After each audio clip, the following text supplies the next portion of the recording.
ओम शांति। 13 मई 2024 का वरदान है।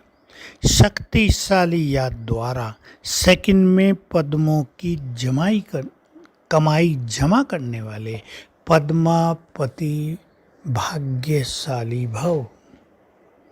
हम पद्म भाग्यशाली आत्माएं हैं जिन्हें स्वयं भगवान ने आकर राजयोग सिखाया है। शक्तिशाली याद किसे कहते हैं? जितने मन में कम संकल्प होते हैं उतनी ही याद शक्तिशाली होती है, और जितने मन में ज़्यादा संकल्प हैं उस याद को हल्का माना जाता है। मान लो आप बाबा से केवल बातें कर रहे, ऐसी वैसी बातें कर रहे, बातें भी कोई मगन होने वाली नहीं कर रहे हैं, वो हल्की याद है।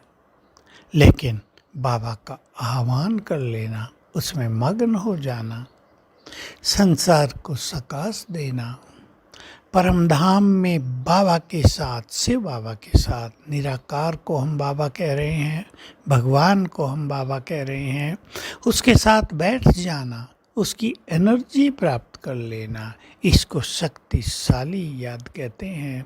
और जब आत्मा 1 2 3 संकल्पों में योग युक्त होकर स्थित हो जाती है तो वो सबसे पावरफुल याद कहलाती है। आत्मिक स्वरूप में स्थित हो जाना ये पावरफुल स्थिति है।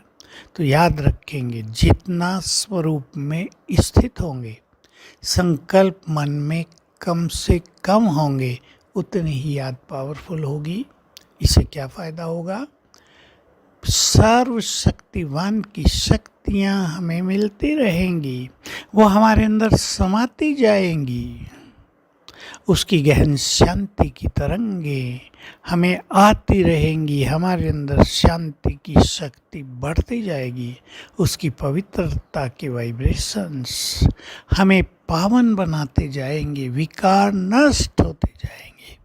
अगर कोई योग तो कर रहा हो लेकिन उसका क्रोध न जा रहा हो, योग तो कर रहा हो लेकिन प्योरिटी न बढ़ रही हो, लोभ लालच खत्म न हो रहा हो, अहम वैसे का वैसा ही हो, बोल वैसे के वैसे ही हों जैसे पहले थे, तो उसको योग युक्त आत्मा नहीं कहेंगे। सच्चा योगी वही है जिसका चित्त निर्मल हो जाए, जिसके आचार व्यवहार बहुत रॉयल, नम्रता से भरपूर, जिसका अहम और क्रोध समाप्त होता जाए। तो हम अपने योग को पावरफुल बनाएं और इन सब धारणाओं के लिए भी चिंतन करें। तो क्या होगा? हमारी कमाई ही कमाई है। कमाई का अर्थ होता है आत्मा की डिग्री जैसे बढ़ती जाएगी, समझ लो हमारी कमाई होती जा रही है। खुशी का पारा जैसे चढ़ता जा रहा है, ये श्रेष्ठ कमाई की निशानी है। जैसे दुनिया में कमाई हो तो बहुत खुश होते हैं ना, शिकल पर, चेहरे पे सब कुछ आ जाता है।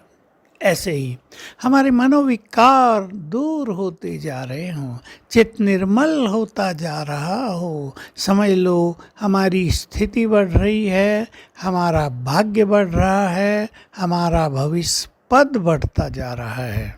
ये कमाई के स्वरूप हैं।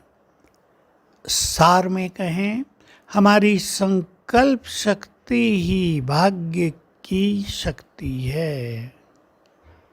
जितने जितने संकल्प मान और पावरफुल पवित्र बनते जाएंगे, समझ ले हमारा भाग्य श्रेष्ठ होता ही जाएगा। तो आइए हम सभी संगम युग पर जन्म जन्म की कमाई करें। ये कमाई फिर कभी नहीं होती। ये सुंदर कमाई का समय जिसमें भगवान स्वयं हमें सब कुछ देने आया है, हमें यूं ही व्यतीत नहीं कर देना है। सभी विचार करें, क्या ये अनमोल समय फिर कभी आएगा? चिंतन करें, क्या कर रहे हैं हम इसमें? भाग्य बनाने की सुंदर वेला सामने खड़ी है। फ़ायदा उठा रहे हैं या नहीं। या वही कहावत होगी, जब भगवान ने भाग्य बांटा तो तुम कहाँ सोए हुए थे।